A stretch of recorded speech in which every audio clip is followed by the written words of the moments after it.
All right. First off, I'd like to thank you for doing this interview with the Hype Magazine tonight. Nah, thanks for having me. I appreciate you guys, man. It's always my pleasure to, be able to talk to the people. That's one of my favorite things to do. And for people who's not familiar, can you tell us who you are and where you're from? Oh, man, I'm from Pittsburgh, PA, man. Steel City native, one of the hip hop, quote unquote, pioneers, so they say, man. My name is Lanskey. I'm one of the from the era of that. When we became who we became, at least on a national spotlight, I was part of the people that was intricate in playing a couple roles and things like that. That's interesting. So with you being from Pittsburgh, like you said, you were part of the, getting it to be where it is today. But was it harder for you or easier for you to get started in the game? Harder. Clearly harder for me. I'm a little bit older than the generation that people's used to. Yeah. But it was harder, man, for us. I mean, I love where it's at now. I love where the people that came after me and my crew, what they did with it. I was, I'm content with that. I actually had a couple conversations with some younger cats the other day. It was just like telling them to keep on pushing, man, because it's like, once you see something that you help build, you don't want to see it go away. So whatever role I could play, I did tell them, like, I do take some fault in not being so engaged probably with the newer cats, but I was like, we're going to work on that too. But for those who still keeping the fire going, you got your Hardos and a couple other cats still moving around like that. I'm just glad that they still got some action going, and then you got your OGs, your Wizzes, they, the people still going to be the people, but, for the newcomers, I still want to keep that light alive. Yeah.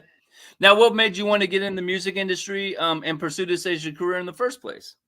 Honestly, man, it started when I was really, really young, man. I was like, before all of that hyping, before when it was just, you sort of just had to rap in front of people to know if you even could. Like, I mean? I was young, man. I used to come home from high school and we used to ride the city bus. There was some older cats that was like, they was like the hip hoppers, the B-boys and the people that I sort of used to hear about. They used to be outside and I would like go up to them and freestyle and they used to be so amazed. So it sort of gave me the confidence, like, I could probably be a rapper maybe one day. But, in Pittsburgh at that time wasn't nobody who was made it or was, no big names.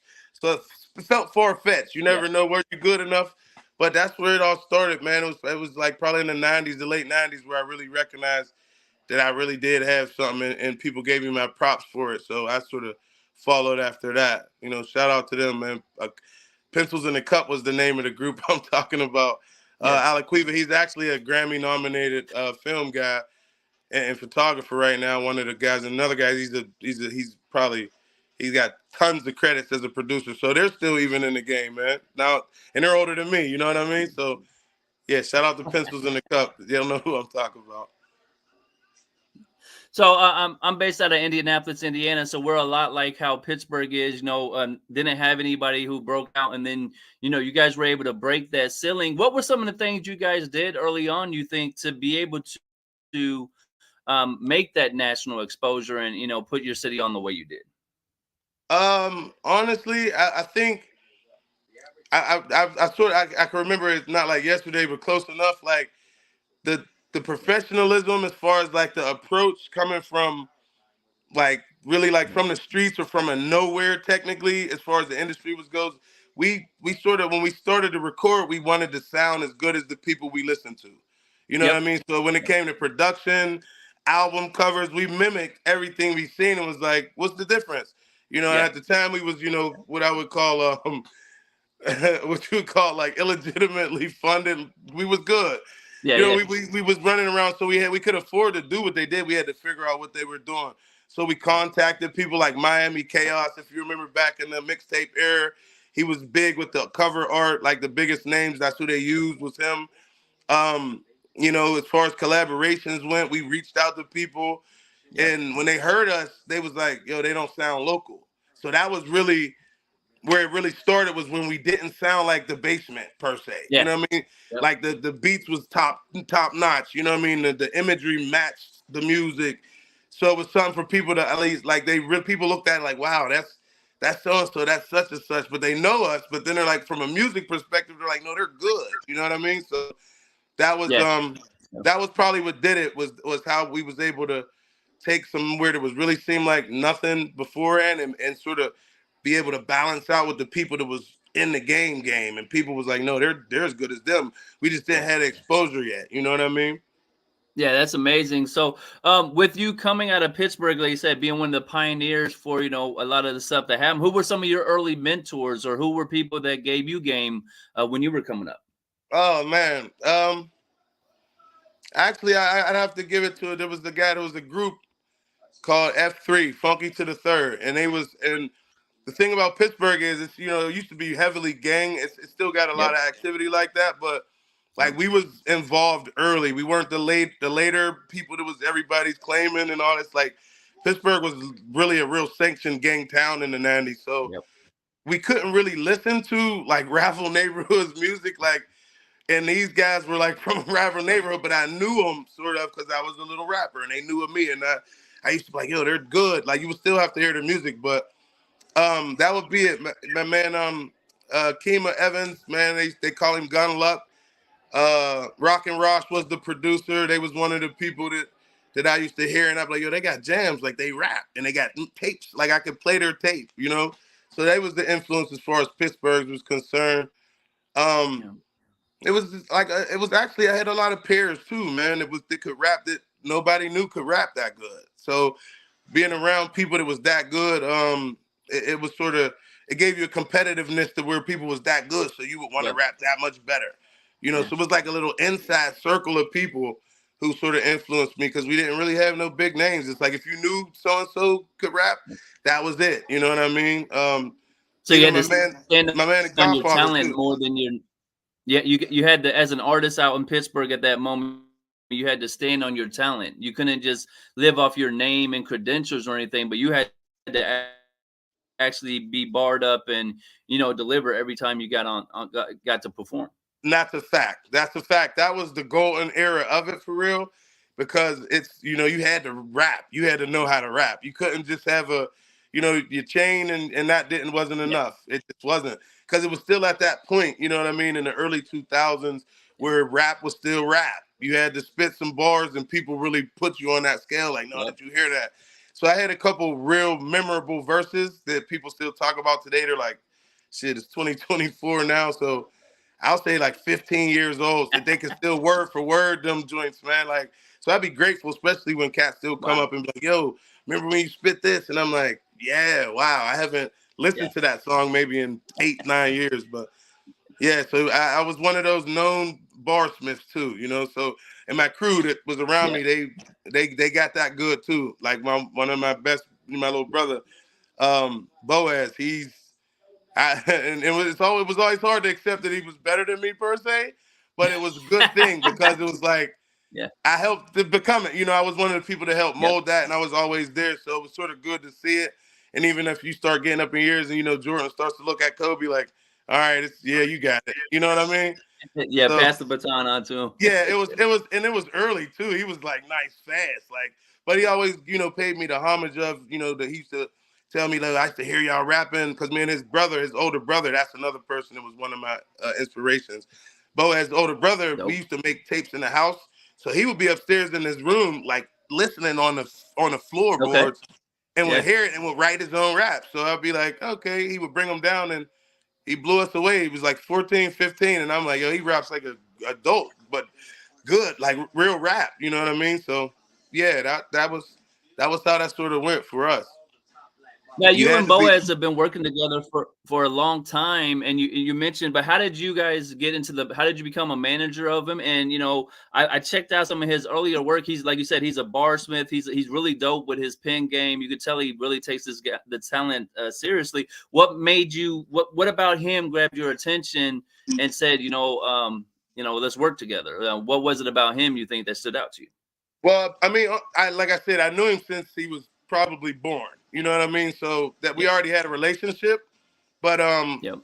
when I started to get some little bit of national exposure in the earlier years, he was there for that. So it was like Yeah. influential to him to see, like, no, I know him, and that's Yeah. Big Bro, and he's good, and y'all got the tapes. You know what I mean? So Yeah. it was like once he started to go and get serious, it was a no-brainer. And then we were Okay. collectively a group. You know what I mean? We was the GOV, so there was 5 of us. So you talking about confetti? I mean, we was going at it. So that was sort of where it was at. And then when you looked at it, you're like, okay, at the end of the day, bro, he got the best. He's in the best position. He's very disciplined when it comes to his work ethic, and I think that he was that much more disciplined than I was, or probably any of us. Like, we all used to get it in, and we all put in a lot of work, but he was different. You know, Yeah. when he was dedicated Yeah. to something, he was on it. You know, and that's why I was like, if it's going to be any direction we need to go, I need to make sure that I stand behind this. And you know, it was organic. It wasn't like I met him in the crossings or nothing. Like, we literally grew together. You know, so Yep. it's been a beautiful thing even to date. So we've been at it for 20. Yes, from '04 to now, I could say Yep. officially grounded. So it's been a clean 20 years, man. Yeah, congratulations. The new project is 20 Summers. And I mean, looking back 20 years of successful records, moving music together like this, how's it feel to see how far you guys have came over these 20 years? Oh, it's amazing, man. It's amazing. I always, you know, sometimes you look back and you look at some things to be like, yo, dang, we should have did this better. We could have did that different. At the end of the day, you gotta love the process, man. So Yeah. at its lowest point, it was a half for other people that they would have never got to see. You know, we got to go on tour numerous times. You know what I mean? We met some of our, you know, what became, you know, we had relationships with people that we only thought we would only see on TV. You know what I mean? Right. Like, Yeah. Yeah. so watching it turn into that and become what it was, it's been a beautiful thing. And when he told me that he wanted to put together the 20 Summers album, I didn't really get it at first. I was like, that's cool, you know what I mean? But when he broke it down, I'm like, you're that intricate of a thinker. And I didn't even realize '04 Yeah. was the beginning, you know. And when he explained it to me and then he broke down what he wanted to do, started sending me some records, I'm like, I see exactly what you're doing. So it was like a compound project of all of the Yeah. career in one. Yeah. You know, you'll hear some sounds from the earlier version of him. You'll hear some middle version of him in there. Then you'll hear some, I'm Dope. super mature. I got a family and the businesses and, you know, a whole nother person. So he like broke down all of his components of self in there. And I'm like, he's Dope. that type of, you know, that's Yeah. how he gets down. And I'm grateful to have been a part of it, man. So it's a beautiful thing. And again, I run into people and they still act like this was yesterday. So that's where I get a lot of the joy from. Is Yeah. people still run to like, yo, when you gonna put something out? And I'm like, I'm semi-retired. I'm doing some other things, but Yeah. thanks, you know. But it's always nice that they still want to hear more. You know what I mean? Like I said, you've been removed a little bit, but have the fans still come up to you and say, yo, when we getting something new, I know that's got to get your creative juices flowing a little bit. Now, the Dirty Ghetto was the first single for 20 Summers. What was Mhm. the response you guys got for that song, and what made you pick that one out of the whole body of work to make it the single? Actually, that was his choice. Okay. He's. Yep. I'm not gonna call it. He's stern on what he likes to do and how he likes to Yeah. do it. We always sort of have like a little bit of a bicker at times. You know what I mean Yeah. when it comes to stuff like that. So he actually didn't tell me a lot about this project, Okay. but that's Yep. what I knew. So I didn't, because usually I would have tried to be like, yo, we're gonna do that first and we're gonna do this. And he Yeah. sort of was like, no, here's what we're gonna do. And I Yeah. was like, okay. So the response was cool on it. I felt like it was more like a soft drop because I think he intentionally wanted to do that because there was so many other more powerful records on the album just to get Yep. a core fan base response to where you have to check it. If this didn't like Yep. wet your whistle enough, oh, it was an intricate move because I understood it. And I was Yeah. like, all right, that was a cool drop. I was like, not how we used to. I wouldn't have preferably probably picked that record once I had the whole project, but I got why he did it. You know, and one of Yeah. my things was when we used to release things, we'd always release things backwards, like second best, then the first one, then we'll Yep. come with, you know, the third, and then y'all figure out the rest was like sort of the ways we did it. We never would put our favorite record out first or the one that Right. everybody loved the most. Because if we get you at two, we definitely got you with these next one, this one and this three. You know what I mean? As far as the placement goes. So I was comfortable with it. You know, the people responded it, I think, more so because of the hiatus we had. So Yeah. they're like, anything, first of all. And then Anything, we'll secondly, take it. we'll take it, and then it can't be terrible because you're too good. You know what I mean? Yeah. So it didn't matter. But I thought it was a good soft opening. And then the second record that's coming out is going to be even stronger with a video. And they already Okay. took to that. I sort of knew they were once I said this is going to probably be their favorite. And they're responding well to the whole project collectively. No. I seen he worked with Chevy Woods back in the day. He worked with Jada Kiss. You know, he's got a high level of feature game that he's worked with. Anybody you guys are looking at or thinking about for the upcoming project? Uh, we talked about that last week actually, and Okay. he's debating on where we might want to pull some features from for this round because he intentionally didn't have any on 20 Summers. Yeah, I I saw mean, that. Yep. not even a chorus, I don't think, which was something he wanted to do. You know what I mean? It's how he felt. He wanted to approach this album, just really all me and all of the Yeah. versions of me. So I like super respected that. Now, 20 Winners is the next one. Yeah. Now that's where we're gonna be pulling some stunts off. So they're gonna pull me out of Okay, that's retirement when you're for gonna that. get into your bag a little bit of the rollout and doing the strategy behind it. Yeah, right. So 20 Yeah. winners, and we're gonna try to, see who we can contact on some features. Yeah, shout out to Chevy, shout out the whole Yeah. Taylor gang. That's folks. You know what I mean? We came up together. You know what I mean? Like he was Yeah. actually before Chevy Woods was, with Taylor gang, he was a lot of time he was recording with us. So we got a lot of Oh old wow. songs.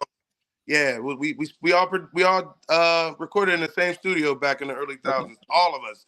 Me, Mac, Wiz, Chevy, the whole was one place in Lawrenceville, a little small studio. Yeah. Shout out ID Labs. Yeah. So we created something special down there. That's a magical place, man.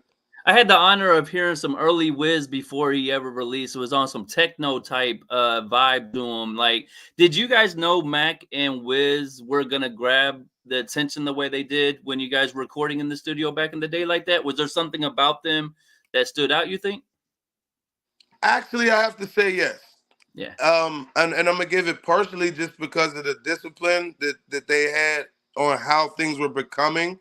Yeah. We were so sort of out the trunk ish Yeah. versus this new digital wave that's about to come, and they were at the forefront of it. I Yeah. remember plenty times where they were making their Twitters and they're coming in the studio with laptops, and I'm like, what's all that for? All we need is Yeah. a mic. We need beats. We need microphones. Like what's all the laptop and every Yeah. few seconds? So they actually broke it down to me. They're like, no, it's just Twitter. Okay, I'm like, all right, our PR people made us MySpaces, but like, what's Twitter? And so before you knew it, I used to be sort of impressed by how they was playing that. Like I was the Yeah. type to peek into their room and be like, yo, what y'all doing, man? What's that? And they would explain it to me. Here, this is Twitter, and look at my following. And so I used to, when I noticed that, I'm like, they're ahead of the curve on whatever that Yeah. is. I'm like, we got to catch up to whatever they're doing. And then I look up and we, eventually we made Twitters and all of the other social media platforms. And then you go to his and you're like, 1.3 million people? Like, Yeah. Right. and wait a minute, you look at a link and then you look at a link and it got a gazillion downloads and all, and we're like totally not Yeah. familiar with this at all. So I at that point is where I think I realized that they're going somewhere that Yeah. that we may not have been prepared to do what was needed to go, or even accepting that this is where it's going because we were so successful, like with real CDs and out the Yeah. trunk and performances, all of the old school way. So it was like, we don't really. But we started to see the impact that held, and I sort of knew. I said, if they're going at this speed, they're going to be little stars, man. Yeah. And they were. Trust me, they were. So it actually, I think that helped us to understand that side of the game that we didn't. So I always got to give them their props for that because, people would always make comparisons and they're like, oh, but they rap that. Da, da, da. I was like, no, we didn't understand. It was the timing was different, and he knew how to control that internet. Wiz is a genius. You can call it Yeah. what you Yeah. want, but that kid is a genius, and Mac ain't far behind him. I used to call Mac a magical magician. I said, you're like a magical musician for real, dude. Like he did everything, and he was really good at a lot. So it was early on. I knew that they was probably gonna go, and personality-wise, with Mac, he was so he was so free and open and live Yep. that he already had a star quality that I think Wiz may have developed a little later. Personality-wise, Wiz seemed a little bit more reserved than Mac was in the Yep. earlier days. So you could see the difference. Like they were kids, they were fun, they were Yeah. loud, they were everything that they sold you at a show. That wasn't they fake. That was real Mac Miller and his friends. And then Wiz, he Yeah. developed who he became as an artist, and that was really Wiz and his crew. Yeah. I know you and Mac were very close. You got a a last memory or something, that you remember about him, that, want to share with the fans or the supporters, who Oh, miss Mac today? oh yes, indeed. I got a bunch, man. So many. Again, man, rest in peace to my little brother Mac, man. Yeah.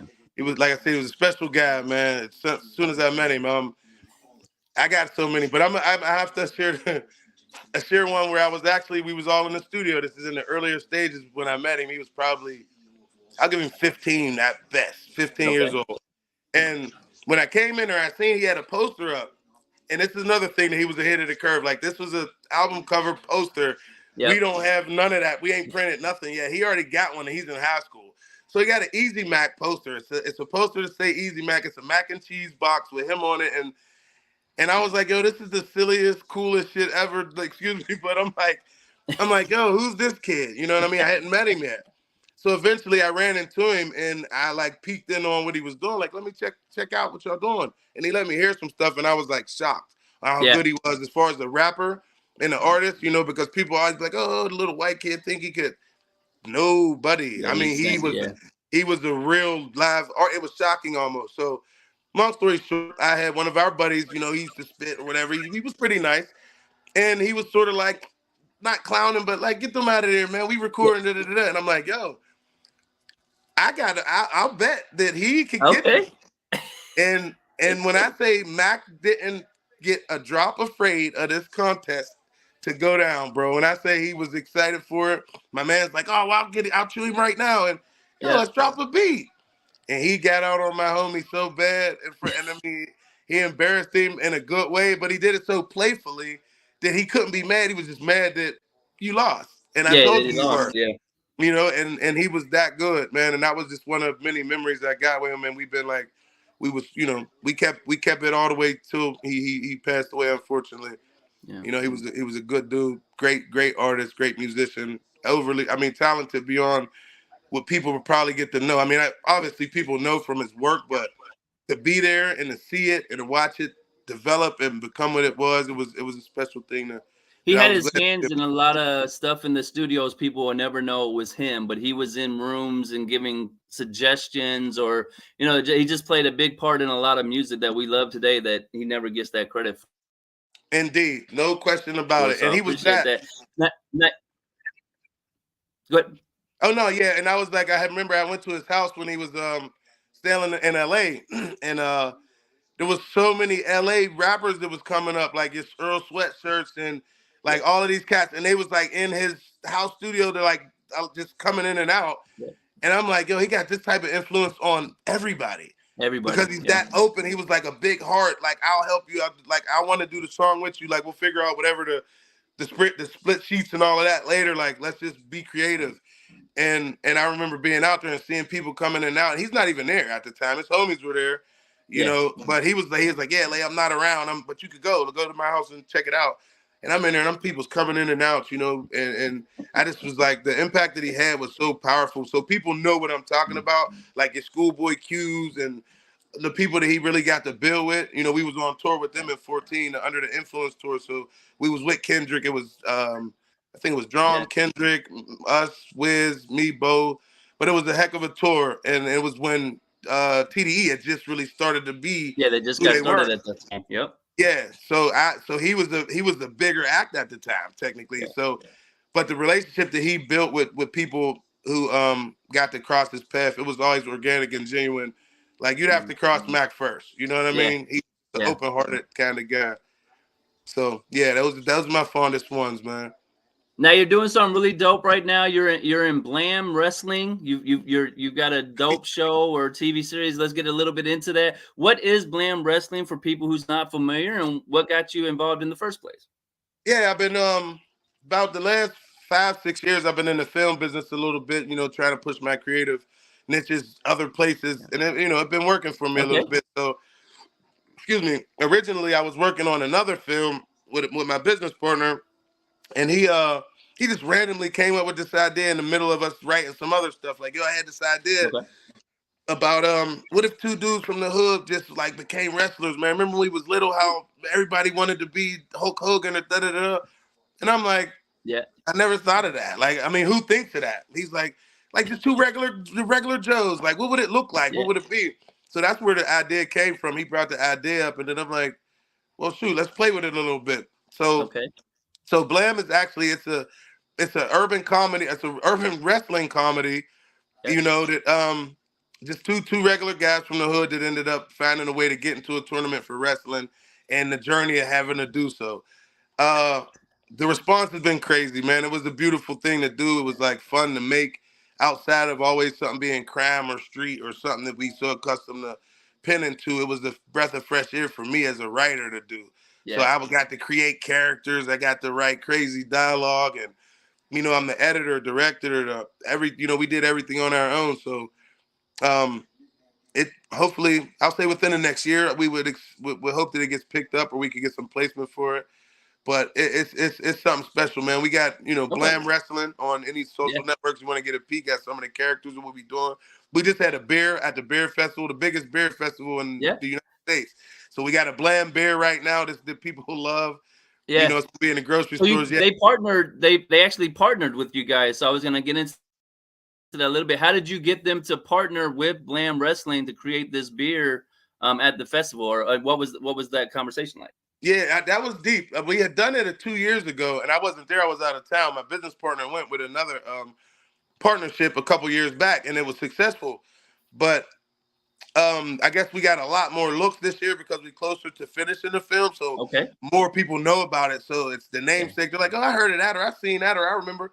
So they sort of, the person who does the whole bear festival, he was like, "Yo, I think that y'all might want to do one with these guys." They reached Yeah. out and said, "Could y'all contact each other?" And we went over to their brewery. We set up there one morning and had it. We gave them an explanation of what it was. They were super excited because of course, everybody's inner child got 10 years old. Yeah.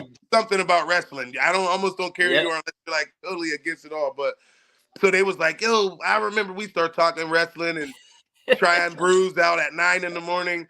And next thing you know, they like, yo, we're up to do it. Let's do it. We'll give y'all a booth with us and we could go down there. So we brought all our promo stuff, all of the belts, all of the wrestling Yeah. I rings, saw a that. lot of. So we sold it, like super sold it at this festival, and there was probably 5,000 people there, and we were the most talked about collaboration actually this year.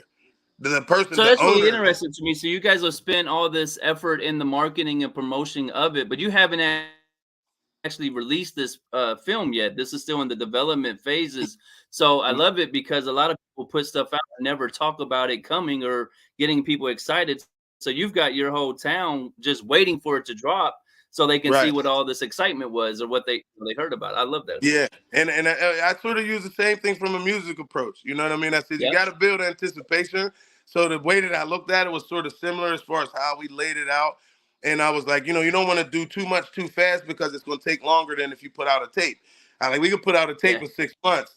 You ain't putting out a movie done right without a couple years. Especially if you got to do everything that we did. Like we wrote it, we produced it, I directed it, and Yeah.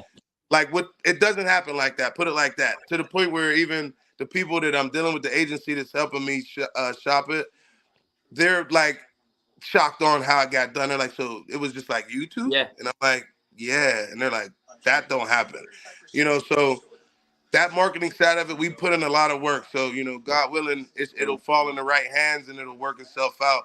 But like I said, the brewery was overly hyped to do it. And then the response that they got, because we got to pick our own everything. Like I was like, yo, I need this hops. I need that amount of this. Okay. He explained that. And it ended up being actually pretty good. So he was excited that he got that much of a look. And then we got that much of a look from a Yeah. marketing perspective. Makes people excited. Like I seen you guys were doing a contest where if you can name the wrestler, you had toy wrestlers in the toy ring, and if you knew what wrestlers were there, you were getting free posters, and you just brought the excitement level up. Like it felt like the WWE or AEW was at this location and you're meeting celebrities. Speaking of meeting celebrities, I see your team or you got to meet Ric Flair with this promotion that you guys are doing. How was that experience? We all dream of meeting the Nature Boys. So how did that situation go for you? Right. It was my business partner, man. He's really I'm more of the creative side of things, but he's the Yeah. more techie, know what's going on, Yeah. he's analytical with it. So he knew that Ric Flair was going to be in Pittsburgh. I had no clue, or else I would have been up there anyway. So he's like, yo, Ric Flair's going to be Yeah. over here on this side of town. I'm like, what? He's like, yeah, like I left work. Like I was like, yo, you told my supervisor I got an emergency. I gotta go. I got to go. You know what I mean? So I shot over there, and we was able to kick it with the nature boy for a minute.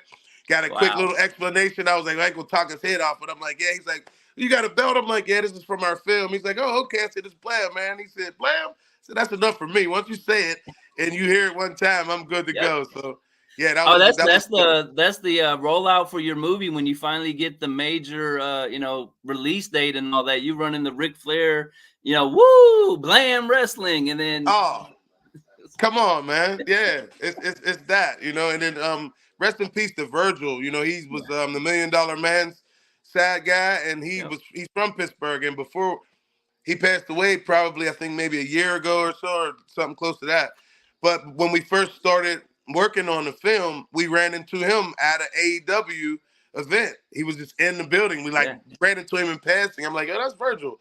And he came and gave us the drop. We gave him the belts. He held, he kicked it with us for about 10, 15 minutes, man. So that was a good thing. And we'll probably put somewhere in there where we can, honor him for just even running to us in the process, because he is who he is to the wrestling world, no matter what. And unfortunately, he passed away not too long ago, but we were able to engage with him and put him up on it. He was more than willing to do a cameo. He's like, yeah, but, he was telling us, like, yeah, my health ain't been too good, but keep in touch. And, unfortunately, he passed away. But, yeah, we've been building it for a while, and we got some good looks on it. Now, have you reached out to like AEW or WWE yet and pitched this idea of you guys creating this movie? Maybe you could start getting, I know some people on YouTube just follow WWE events and they become the commentators. And, since you already got this built-in audience, could be a dope concept for you. Have you guys thought about reaching out to those organizations or anything yet? We thought about it, but you just gave it a whole nother light. So I appreciate you for doing that. Yeah. Because now it's built more steam. And if they were to like check on it or see it, like, oh, okay, this is a legit something. It's not just, something else. So that might be something we need to look a little further into. I definitely thought about it, a couple of times where I was like, why not, So maybe I'll mention that to the agency, and we getting another some management. We just we'll be talking to her tomorrow and see if she could maybe reach out. From it'll be easier her from their office standard, because they, they're a legit company and they're pretty recognized. So I might have to mention that to her tomorrow, man. See what you could do. If it don't break the bank, or if they're willing to help out, I think it'll be a good look. I think that they'll enjoy the fact that it's done and who did it and how they did it.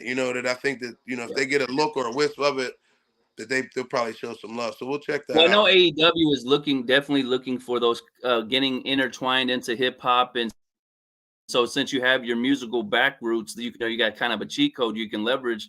But then also, like, why not? If you guys could go around the country now, taking this movie and turning it into a bigger ordeal. Now it's not just trying to be, in the movie and, getting the contest, but now you get picked up by a major wrestling promotion. Do people know all the work that goes into wrestling? Like, we all know it's fun and we all see it as a kid's eye point of view, but I know you really are seeing these matches. You've linked up with a real, operation that has a real league going on. So what's the experience like at a real wrestling for you now?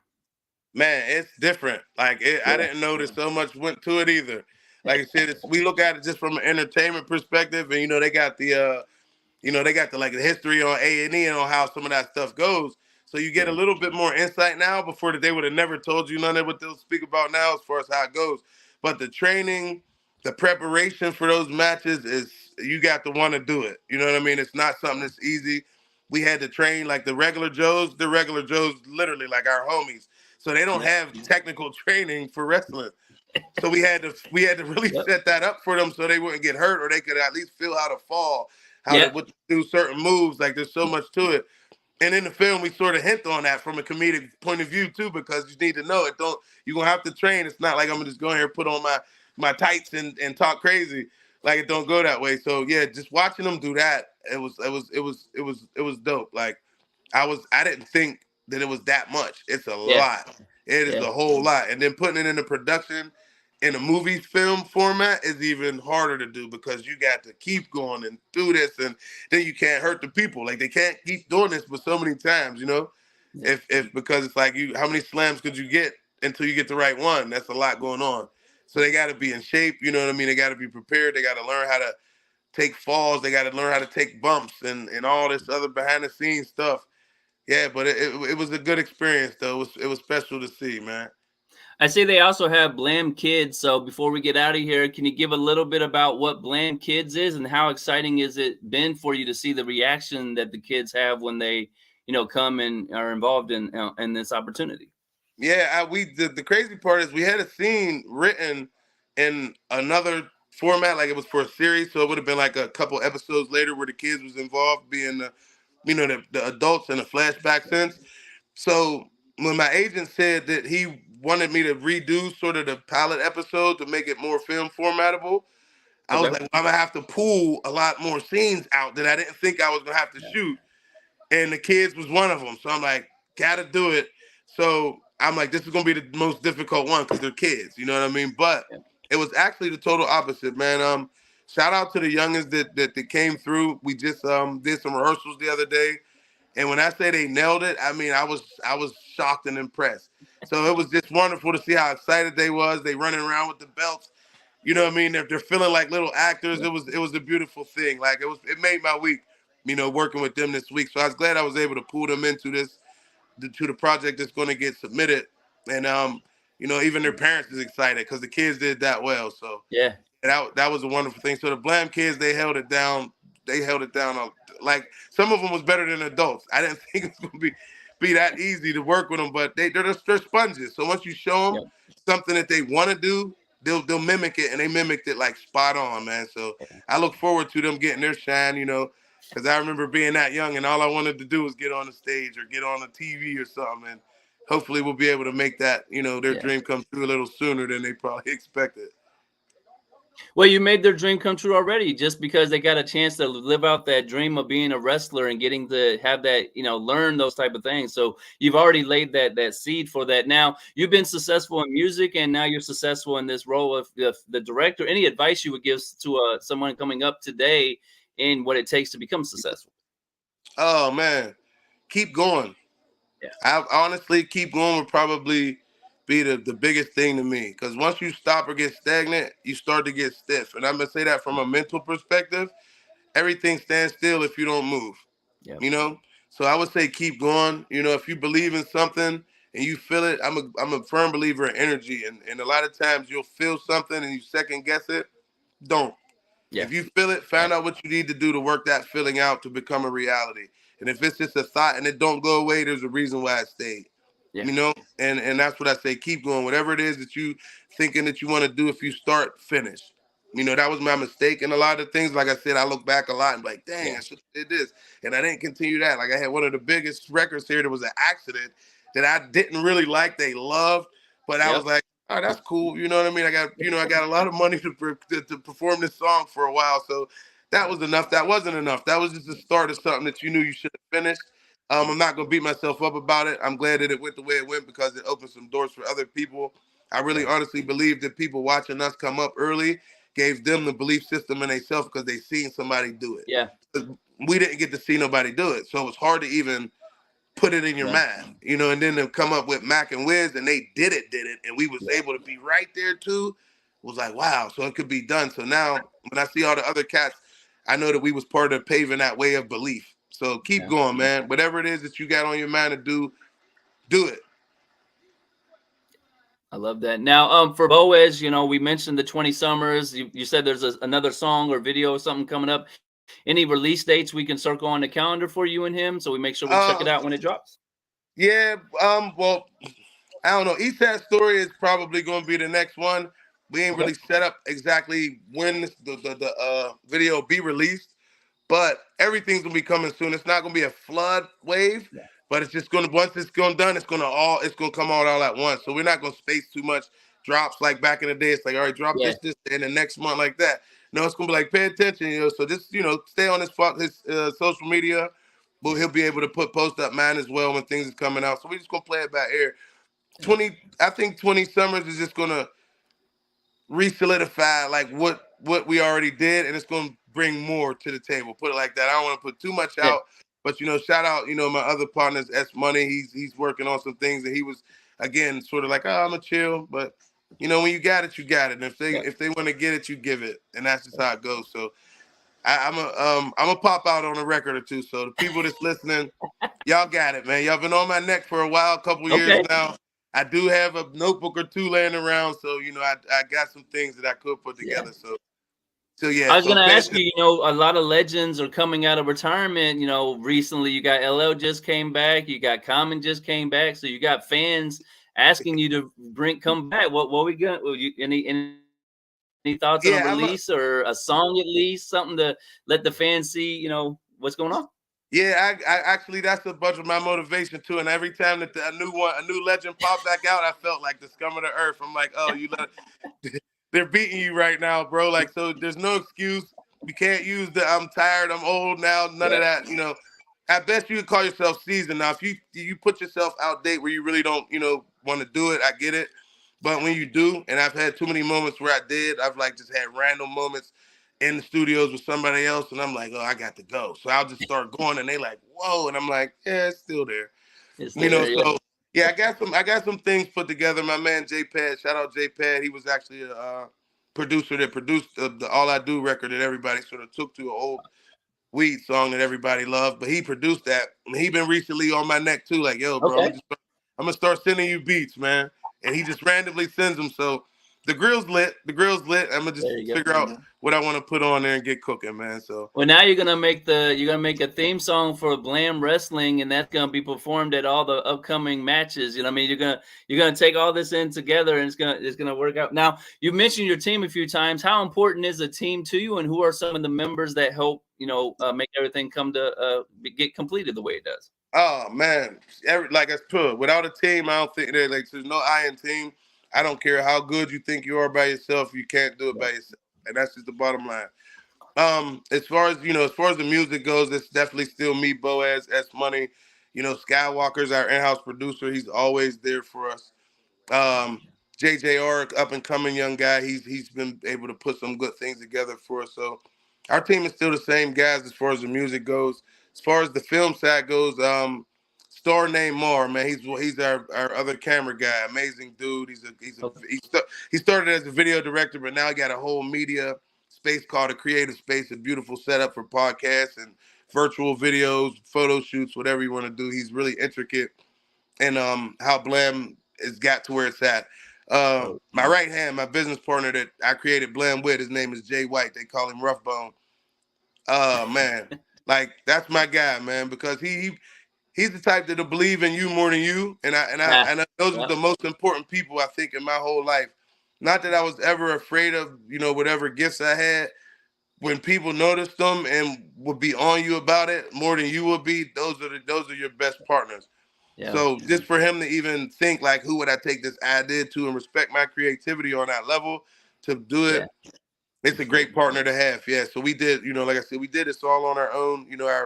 Our sound guys, shout out to our sound guys, our behind the scenes guys. There's a lot of little intricate pieces, but yeah, without the team, there's no way this could have got done. I can't imagine doing it on my own. And that's for anything. The music either, man. Shout out the whole GLV, man. When we was a group collectively, there was 5 of us.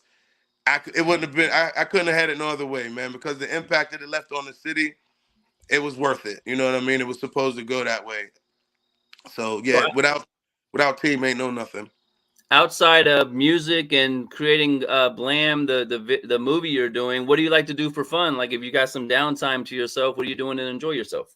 Oh man, downtime for me. Unfortunately, I'm a gambler, so I like to Okay. play poker. I play poker a lot, and I've been on a cold streak lately, but I've had some success in poker. But yeah, I Are you play five poker a lot. star? Do you Texas Hold'em? What kind of poker are you playing? Yeah, I'm a Texas Hold'em. I Woo! played No Limit Omaha. I played the sickest of the games you could play. But yeah, No Limit is pretty much my cut. Yeah. Yeah, so that's what I do on spare time. I actually been trying to get back into fashion a little bit more too. Like I used to have a clothing line, and Okay. my brothers into fashion and art. So I've been, in my spare time, I've been sort of just trying to create branding for that, and that's like sort of, I'm not gonna say hobbyist because it's a business like anything, but I had some success in that too at a time. Yeah. Again, I did it for this time, and it did what and I moved on to it. So Well, how That's motivating is it now? Like you said, all these years you've had these abilities and these skills, but it was probably harder to come through because of upfront costs and all that stuff. So now we live in a digital world where you can put a picture on a shirt and sell it on the internet. And not so. How exciting is it to you as a creative to see all the capabilities that are there now with this digital access we have? Yeah, I just had a conversation with my little brother about that Yeah, yesterday, and I was like, wow, because back earlier it was like heat press, do this, da, da, yeah, da, and that. I'm like, now it's a whole new ball game, so it gives you a lot of access points to things you may not have had, yeah, to even the apps and stuff that my brother got for his, to design, to actually do the designs. It's yeah, like a whole nother ball game. I'm intrigued watching him. I'm like, what are you doing? He's like, no, all I got to do is this now. yeah, And that's pretty much it. So I'm like, so it gives you a wider range of things to do and a more creative space at a shorter amount of time. You don't got to look as much. You don't got to do as much. And you can get turnover times like this. You don't got to go drive to the factory, meet the man, create your yeah. screen, and, all of that stuff. So it's a good look, man. It's a good look. Yeah, and I think that it's going to be doing good for production because I did have a brand called Extraordinary that I was working on. Okay. Yeah, Extraordinary Clothing, and he got a bunch of designs for that where he's just pulling stuff and he's sending them so quick. I'm like, how are you? He's like, bro, it's easy now. Like, I don't have to physically Yeah. do this no more. Now you got an AI operator pushing the button or Yeah, send yeah. me a Well, picture with this and stuff. and you could Now talk to it. Like, yeah, you could say it to the phone and it'll bring it up for you. Like, yeah, it's that digital. it's So amazing. it's cool. Now, last thing, I know you're a busy person, so I'm not going to take too much more of your time. But is there anything All else good. we may have missed, or you want to make sure we mention before we get out of here? Oh, man. Yeah, you pretty much covered everything, man. First of all, I just want to thank you, man. I appreciate you guys. Sin. Shout out to Sin. Like, she's been my man. That's my partner, man, for like a Yeah, long time. Like, she was one of our earliest supporters, and them is the people I remember the most. Not taking nothing from the people along the way that rocked with us, but yeah, them earlier, like I always tell people, you can't never forget the starting points. Those yeah. the most. Facts. That's the most valuable part of the journey is the start. So the people that was there from the beginning when it wasn't so recognized or it wasn't so much fun, I'm grateful for him, and she clearly was one of them. Like, she reached out in our earlier stages, like, whoa, wait a minute, what's going on over there? Yeah, And was overly supportive and found a way to come to our shows when she could, vice versa. Anything we did, yeah, she supported. So I just want to say thank you, man, to everybody who showed us some love, man. Send one of them. There's plenty of other people I can name. As far as the city of Pittsburgh, thank y'all for being Pittsburgh to us, and me to y'all the same. It's like gratitude is all I want to finish with, man. So I just yeah, want to thank everybody. Thank you. Thank the people that's supporting Blam right now. My man Jason Council, he's that's my agent out in New York. He's a friend of okay, mine too. So he's making some things turn for me. Thank you, man. And I just look forward to doing some more things that can leave a mark, man. It's about yeah, legacy and motion, man. So I'm just trying to make sure that I get mine before it's done. yeah. Well, Yeah. definitely honored to get a chance to help tell your story tonight, man. I'm super excited to see the wrestling movie. I've got friends that do independent wrestling, so I'm very familiar with the struggles that go into it. So I'm excited to see how you guys do that, and look forward to anything else. Boaz Music. I do stop B from radio, so when I get off here, I'll post this song for you, and we'll keep working, man. But I appreciate it. Yes, sir. Appreciate you, man. It's been a pleasure, man. Anytime. Like I said, we'll be in touch for whatever else comes out, man. Give me a shout. Sounds good, man. I'll hit you on Instagram. Right. My man. Peace. All right. Peace.